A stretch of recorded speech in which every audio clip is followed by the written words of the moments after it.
Hoy día vamos a hablar sobre los tipos de esfuerzos que pueden aparecer en las estructuras.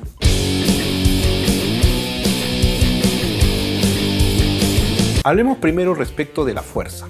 La fuerza es la magnitud física que es capaz de modificar la velocidad de desplazamiento, movimiento y o estructura de un cuerpo.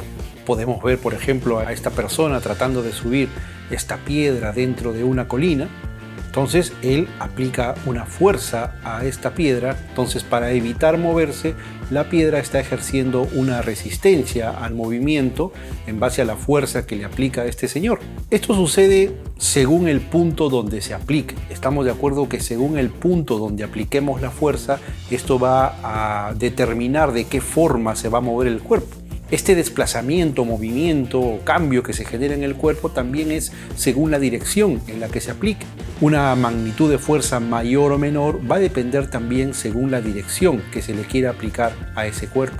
Y lógicamente también depende de la intensidad con la que se aplique. ¿Qué tanto se puede mover un cuerpo? Es de acuerdo a la intensidad con que se aplique esa fuerza.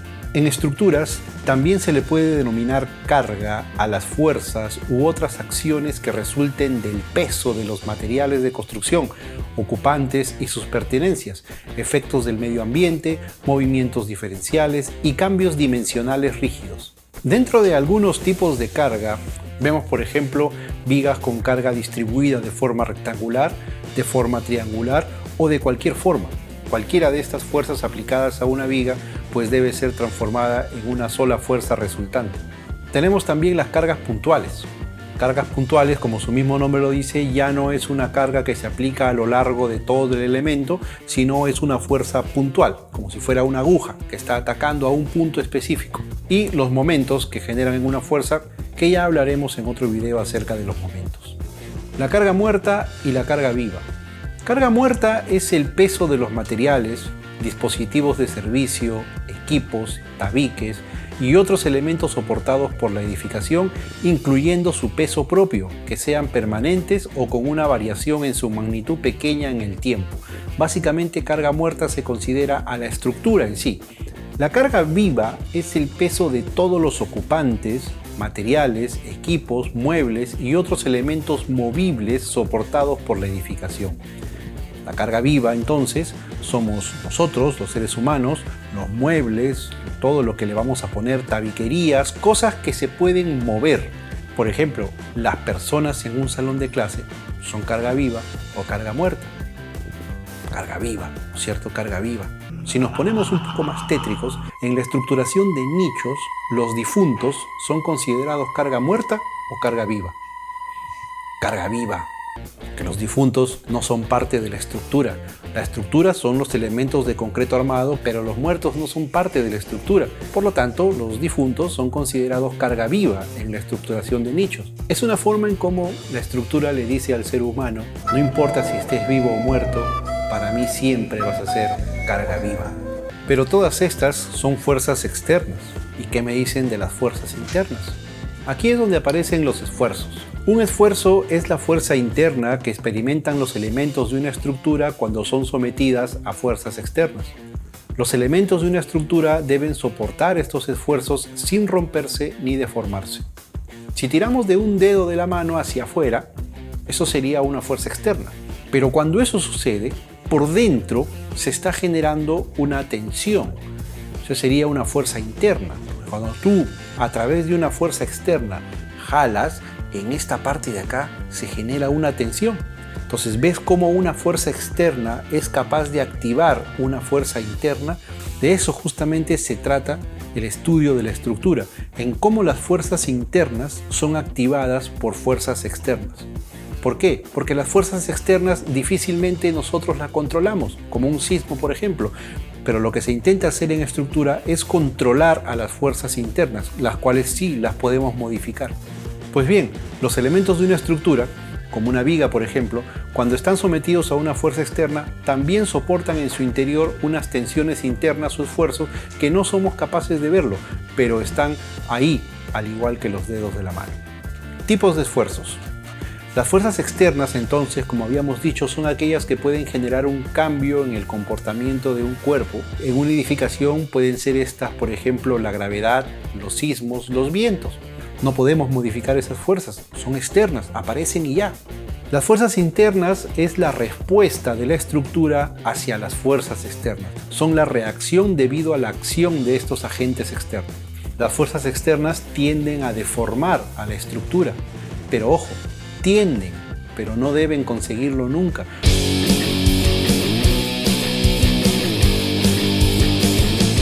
La compresión es la tendencia de las partículas de un material a reunirse. Un elemento está sometido a un esfuerzo de compresión cuando las fuerzas que actúan sobre él tienden a comprimirlo, o sea, a juntarlo. Por ejemplo, tenemos a una persona sentada en una silla, en las patas se genera una compresión producto del peso de la persona que está sentada. La flexión es una deformación que presenta un elemento estructural alargado en una dirección perpendicular a su eje longitudinal.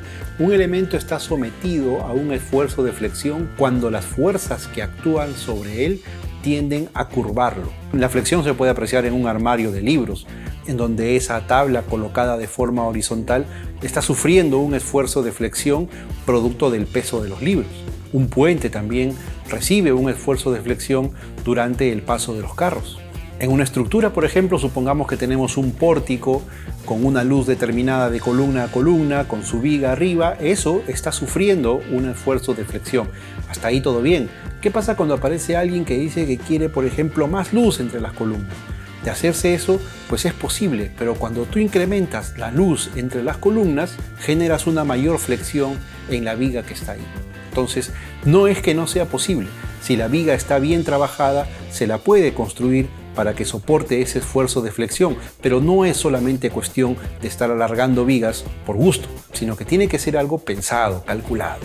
La tracción o tensión es la tendencia de las partículas de un material a separarse. Un elemento está sometido a un esfuerzo de tracción cuando las fuerzas que actúan sobre él tienden a estirarlo. Esfuerzo de tensión ocurre, por ejemplo, en esta grúa, con ese gancho que está ejerciendo pues un esfuerzo de tracción en este tirante. En esta gráfica vemos una viga en donde la flexión genera una falla por tracción en la viga.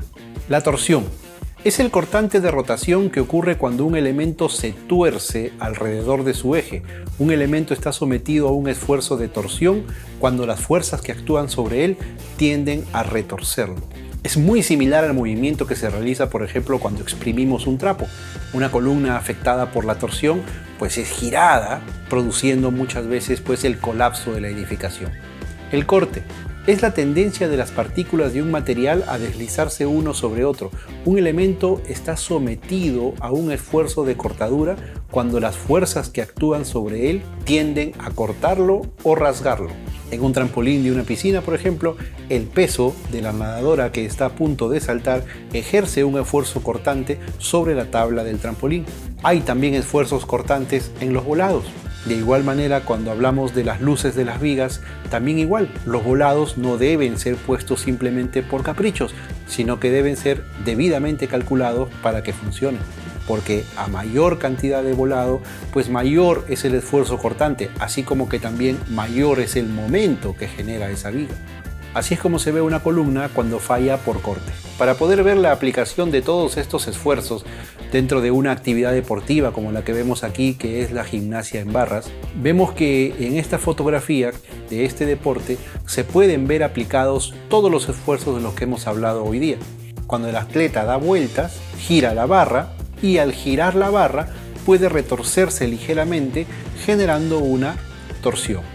La barra horizontal se dobla por el peso del gimnasta, generándose ahí un esfuerzo de flexión. El apoyo de la barra sobre el soporte vertical podría romperse. Ahí lo que está pasando es un corte. Los tirantes, que ayudan a mantener en pie los soportes, se ven sometidos a un estiramiento. Lo que está pasando en los tirantes es un esfuerzo de tracción. Vemos que en los soportes verticales sufren un pequeño aplastamiento, producto también del peso del gimnasta. Pero en esas barras verticales lo que está generando el peso del gimnasta es una compresión. Miren cómo el peso del gimnasta es lo que está afectando a toda la barra pero según la posición o según el elemento de la barra en sí, se generan esfuerzos diferentes. En la barra horizontal, el peso del gimnasta genera una flexión, mientras que en las barras verticales, el peso del gimnasta está generando una compresión. En un columpio, un elemento en donde todos nos hemos subido alguna vez, también hay una combinación de esfuerzos. El elemento está ahí hasta que una persona se sube al columpio y el peso de la persona que se suba desencadena toda una serie de esfuerzos en toda la estructura. Vemos que la barra, por el peso de la persona que se suba, en la barra horizontal se estaría generando una flexión. En estas barras de soporte horizontal que hay a los costados, se está generando una tracción, producto que es lo que esa barra está impidiendo que las dos barras verticales se abran. Esa barra horizontal está soportando un esfuerzo de tracción porque se está jalando. Estas barras verticales, oblicuos pero verticales, se está generando una compresión producto del peso de la persona que se ha subido al columpio. Las cuerdas del columpio, producto del peso de la persona, que es el peso es la única fuerza que está activando todas estas, ¿no? Como se dan cuenta, en esas tiras del columpio está habiendo un esfuerzo de tracción, porque las tiras interiormente se están jalando y el peso de la persona genera una flexión en la tabla para sentarse del columpio. Como ven, los esfuerzos son esas fuerzas internas que son activadas por una fuerza externa. Si te gustó el video, suscríbete, dale like, comenta y comparte. Muchas gracias.